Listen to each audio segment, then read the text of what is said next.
Eles buscavam liberdade, encontraram controle, um grupo isolado do mundo, uma decisão que custou vidas, e um homem que aprendeu da pior forma. O paraíso cobra caro, o paraíso perfeito esconde uma armadilha mortal, onde um único erro pode custar a vida. Richard, um jovem americano em busca de aventura, desembarca em Bangkok. O olhar é tímido, o passo ainda hesitante, mas não demora para a curiosidade tomar conta. Em sua primeira noite, experimenta sangue de cobra.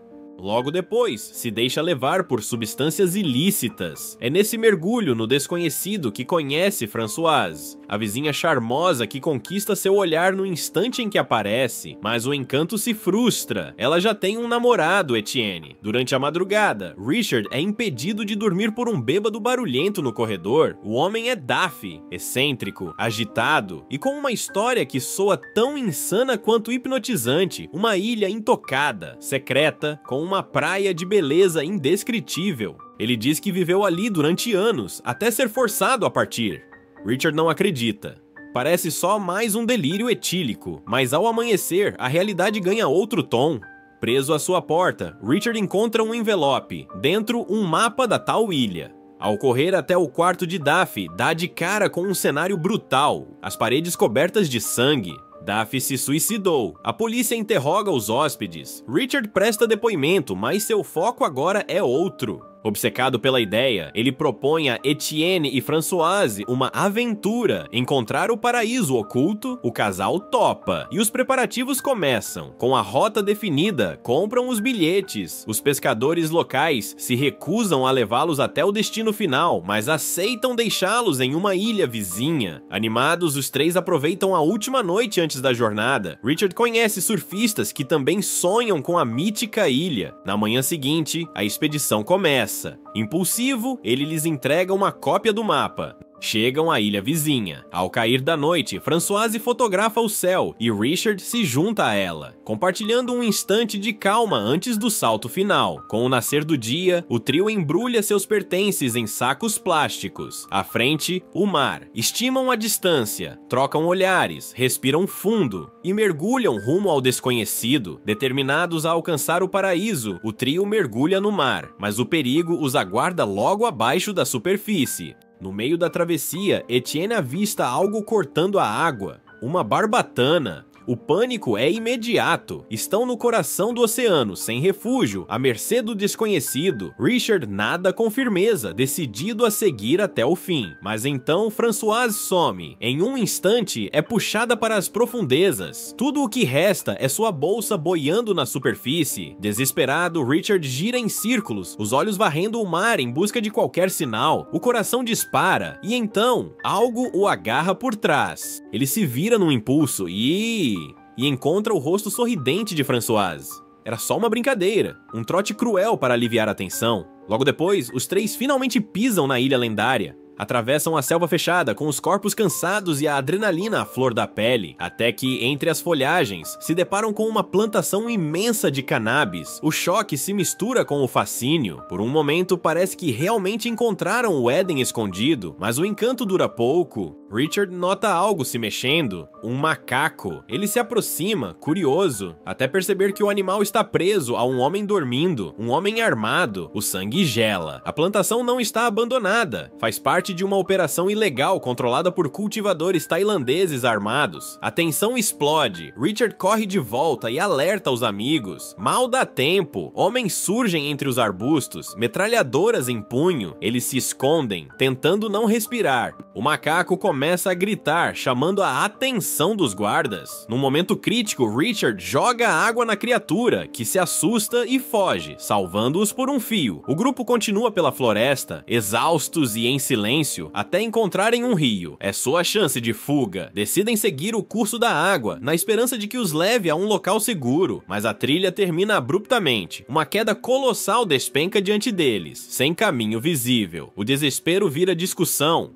Richard e Etienne trocam acusações e gritos, até que Françoise resolve calar os dois com uma atitude impensada. Salta da beirada. O som do impacto é forte, mas logo ela surge sorrindo. Está viva. Sem pensar duas vezes, os rapazes a seguem. A queda é brusca, mas a sensação de alívio os invade. Estão inteiros. E é aí que surge Kitty, um homem misterioso, parte de uma comunidade secreta que vive fora do sistema, escondida naquele recanto selvagem. A utopia tem regras, e quem as desafia sente o peso da ordem silenciosa. Logo após o encontro, a recepção é hostil. Os habitantes não escondem a desconfiança diante dos recém-chegados. Kitty os escolta até Sal, a líder da comunidade. O clima é tenso. Richard mente sem hesitar. Jura que nunca compartilhou o mapa deixado por Daffy. Descobre então que Daffy foi um dos fundadores daquele lugar, mas sua mente se deteriorou, obrigando-o a partir. Sal, fria mas pragmática, decide aceitar o trio, mas impõe uma condição: queimar o mapa. As chamas consomem o papel como um selo silencioso. Ninguém mais deve encontrar aquele refúgio. O trato é simples. Os agricultores tailandeses sabem da existência da comunidade e a toleram, desde que ninguém novo apareça. Por isso, a chegada de Richard, Etienne e Françoise é uma ameaça ao delicado equilíbrio que os mantém em paz. Mesmo com olhares desconfiados, Sal oferece uma chance de integração. E então, guiados pelos locais, o trio pisa pela primeira vez na lendária praia. O segredo de Daffy. O cenário é de tirar o fôlego, areia branca, águas turquesa, falésias gigantes, um lugar escondido do mundo, um esconderijo perfeito. Os dias seguem em harmonia. Pesca, culinária, conversas sob o céu limpo. À noite, todos se reúnem para praticar tailandês. Richard, sem nunca ter ouvido a língua antes, aprende com uma rapidez impressionante,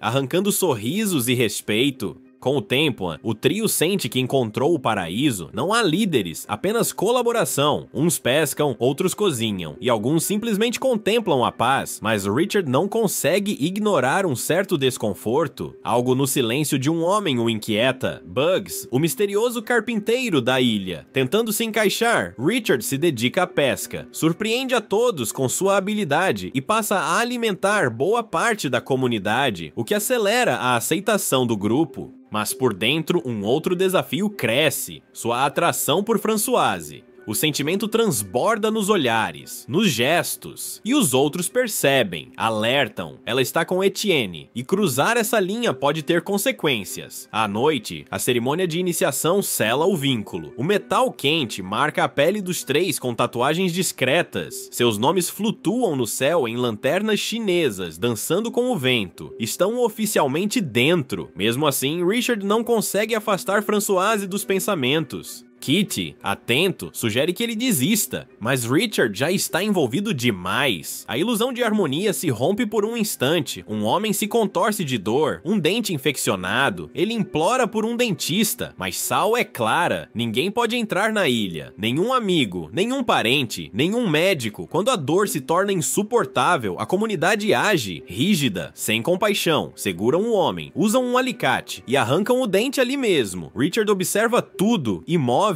A ficha cai com brutalidade. Viver num paraíso isolado exige sacrifícios, até quando o preço é a dor de alguém. Com a noite em clima de festa, todos se divertem. Durante uma caminhada sob o céu estrelado, Françoise convida Richard para a praia. A brisa é suave, mas o que paira entre eles é mais denso. Ela confessa que está apaixonada, mas teme contar aos outros. A tensão explode em silêncio, até que os dois mergulham nas águas brilhantes repletas de micro-organismos e se beijam com intensidade. É o início de algo proibido. Decidem manter segredo, mas não por muito tempo.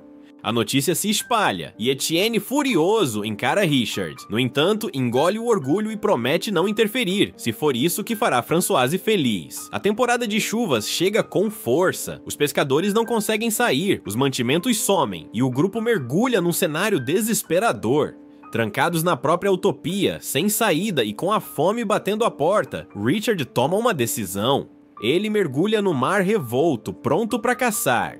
mas a corrente puxa e, sem que perceba, um tubarão começa a rondá-lo. Do acampamento, os gritos alertam: há perigo. Ele tenta voltar, mas está longe demais. O tubarão se aproxima. Num ato desesperado, Richard saca uma faca e enfrenta a fera em pleno mar. O embate é brutal. Água agitada, sangue, coragem. Com um golpe final, ele mata o animal e encara a morte de frente, com os olhos em chamas. À noite, ele volta como herói. Conta sua história enquanto a carcaça do tubarão alimenta todos por dias, mas o alívio não dura. Sal reúne o grupo e dá a má notícia. Alguém deixou o arroz apodrecer, a comida acabou. Ela decide ir até a cidade buscar mantimentos. Precisa de um ajudante. É então que Bugs se oferece, ansioso por sair dali. Sal escolhe Richard como acompanhante. Em pouco tempo, os membros da comunidade começam a cercá-lo com listas de pedidos. Um a um entregam suas necessidades. Bugs é o último. Sem dizer do que precisa, se aproxima, o encara e, num gesto ameaçador, aperta Richard entre as pernas. Sussurra frio: cuidado com a Sal, não desvie os olhos, ou eu te mato. Ao anoitecer, Richard e Sal embarcam rumo à cidade. Cercados pela multidão, atravessam um caos vibrante e barulhento. Richard observa tudo com olhos novos. A civilização agora lhe parece podre. Pessoas, prédios, buzinas, tudo grita desordem. Percebe que o mundo lá fora é um vírus.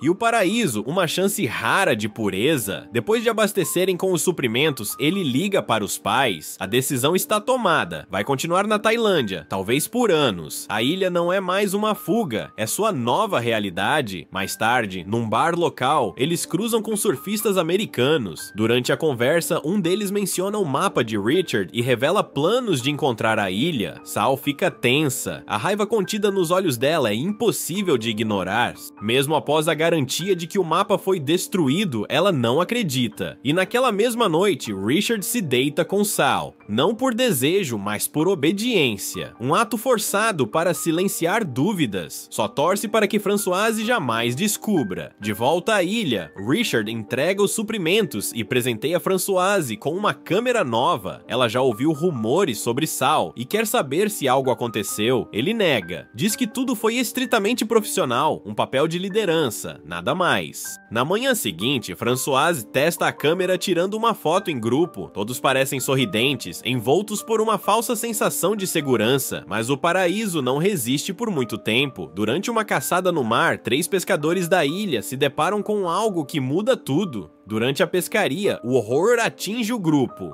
Um tubarão ataca, um dos pescadores é morto, outro gravemente ferido. O sobrevivente arrasta o corpo ensanguentado até a praia, mas os esforços são em vão, o ferido não resiste. Seguindo o rastro de sangue, Richard encontra Cristo com a perna dilacerada. Ele está apavorado, sangrando intensamente, implorando por socorro. Mas Sal é implacável. As regras da ilha são claras, sem médicos, sem ajuda externa. Cristo se recusa a sair, dominado pelo medo da água. Mesmo assim, Sal mantém a frieza. Etienne é o único que se opõe. Chocado com a frieza do grupo, decide cuidar pessoalmente do amigo, enfrentando o abandono da comunidade. O corpo do pescador morto é enterrado com objetos pessoais. Cada item lançado ao buraco é uma tentativa de preservar um pedaço do que acreditam ser valioso, mas com a morte vem a ruptura. A utopia começa a ruir. O choro constante de Cristo vira um incômodo. Sussurros de irritação crescem, até que uma decisão cruel é tomada, levá-lo para a floresta e deixá-lo morrer sozinho. Etienne, indignado, permanece ao lado do amigo até o fim. Lealdade em meio à decadência. Enquanto isso, o restante do grupo finge normalidade, risos voltam, festas continuam, como se nada tivesse acontecido, mas as rachaduras no paraíso são visíveis. A ilha nunca mais será a mesma. Naquela noite, Richard é assolado por um pesadelo, entra no quarto de Daphne, e ele está vivo, os olhos vazios, o rosto sombrio. Num sussurro arrepiante, Daphne diz: "Esse paraíso exige sacrifícios." Richard acorda em pânico, o peito arfando, incapaz de esquecer. Na manhã seguinte, Sal o chama. A expressão dela é séria, sem explicar. O conduz floresta adentro. Com o sol nascendo no horizonte, Sal e Richard alcançam a borda da ilha. Ao longe, uma silhueta quebra a calmaria. Os surfistas chegaram. O coração de Richard aperta. Sem saída, ele confessa. Foi ele quem desenhou o mapa, mas se arrepende profundamente. A decepção nos olhos de Sal é silenciosa, mas cortante. A voz dela endurece. Richard agora tem uma missão: vigiar os surfistas, recuperar o mapa e impedir que qualquer informação chegue aos fazendeiros tailandeses. Um erro e as consequências serão irreversíveis. Naquela noite, Françoise o confronta. O rosto dela, marcado pela dor, explode em raiva. Ela o esbofeteia. Sal contou tudo sobre o que houve na cidade. Sentindo-se traída, ela se afasta e decide voltar para Etienne, que ainda cuida de Cristo na selva. Devastado, Richard se isola. Vai para a beirada da ilha, onde passa os dias observando o mar, esperando por um sinal dos surfistas. A culpa e a solidão o consomem, mas algo muda. O peso da missão, somado à reclusão, começa a corroer sua mente. Em delírio, Richard se imagina dentro de um videogame. Cada gesto vira uma missão, cada movimento um bônus. Com um galho nas mãos, ele corre pela ilha, enfrentando monstros que só ele vê. Ao notar a presença de fazendeiros armados, não sente medo, sente adrenalina. Se esconde entre as árvores, joga pedras, provoca, vasculha a ilha por comida, mastigando qualquer coisa. A sanidade escorre pelos dedos. As visões de Daffy voltam. O morto agora é seu guia. Em um sussurro alucinado, Daffy diz: elimine os surfistas, termine a missão. Richard aceita, começa a montar armadilhas pela selva, invade silenciosamente o acampamento dos fazendeiros, encontra uma arma, mas não atira, apenas pega uma faixa de cabeça, como se fosse seu troféu de guerra. No dia seguinte, os surfistas e seus amigos conseguem atravessar a água em uma pequena jangada. Richard observa a distância enquanto eles comemoram ao chegar à ilha, mas logo são surpreendidos pelos fazendeiros. Um dos tailandeses exige dinheiro, a tensão explode, um disparo acidental tira a vida de um dos turistas. O pânico vira execução. Os fazendeiros eliminam todos para não deixar testemunhas. A única sobrevivente tenta fugir, mas ao vê-la, Richard, tomado pela loucura, a assusta. Ela grita, os fazendeiros ouvem. Um novo disparo corta o silêncio. Coberto pelo sangue inocente da turista, Richard paralisa. O choque toma conta, a ficha cai. A ilha, antes paraíso, revelou seu rosto mais sombrio. O horror agora é real. Um dos fazendeiros o avista e parte em sua direção. Richard corre em desespero. Confuso, pisoteia uma das próprias armadilhas. O fazendeiro tropeça, ferido. Richard aproveita a chance e foge. O coração martelando no peito, a mente em frangalhos. De volta à comuna, o medo ainda pulsa em suas veias. Naquela noite, Sal organiza uma celebração pelos 5 anos da ilha. Sorrisos, música, euforia. Mas para Richard, tudo soa falso. Quando reencontra Françoise, a dor explode. Ele a ataca num impulso, mas para antes que seja tarde, confessa que recobrou a sanidade e que todos estão em perigo. Pede que ela vá embora com ele. Ela hesita. Etienne, firme em sua fé na comunidade, recusa. Cristo piorou e ele não o abandonará. Richard entende. Pede um último momento com Cristo, sozinho com um amigo, põe fim ao seu sofrimento. Um ato de compaixão em um lugar que esqueceu o que isso significa. Quando tentam fugir, é tarde. Os fazendeiros chegam ao vilarejo. O líder segura o mapa. O pacto de silêncio foi rompido. Agora há 2 opções: ir embora ou aceitar as consequências. Sal, tomada pela raiva, culpa Richard por tudo. O líder dos fazendeiros propõe uma saída brutal. Ela recebe um revólver com uma única bala. Se matar Richard, o grupo poderá ficar. Se hesitar, todos serão expulsos. O silêncio domina, o peso do momento esmaga. Sal pega a arma, aponta, puxa o gatilho. O clique em seco denuncia. A arma estava descarregada. O choque atravessa o grupo. A disposição de Sal em matar destrói o que restava de sua liderança. O encanto se quebra. 1 a 1, os membros da comuna decidem partir. Deixam para trás a ilha. Não mais um refúgio, mas um túmulo de ilusões. De volta aos Estados Unidos, Richard vaga. Perdido, desconectado, entra num cybercafé, abre seus e-mails. Uma nova mensagem de Françoise. Ele clica, é a foto tirada na praia. O retrato de uma felicidade que agora parece distante, o que transforma alguém em ameaça a uma utopia. Seu conhecimento, suas perguntas, ou apenas sua presença. Quando o herói pensa diferente, o sistema o vê como inimigo. Por que será que a verdade sempre assusta? Deixe sua opinião nos comentários, curta o vídeo, se inscreva e até a próxima!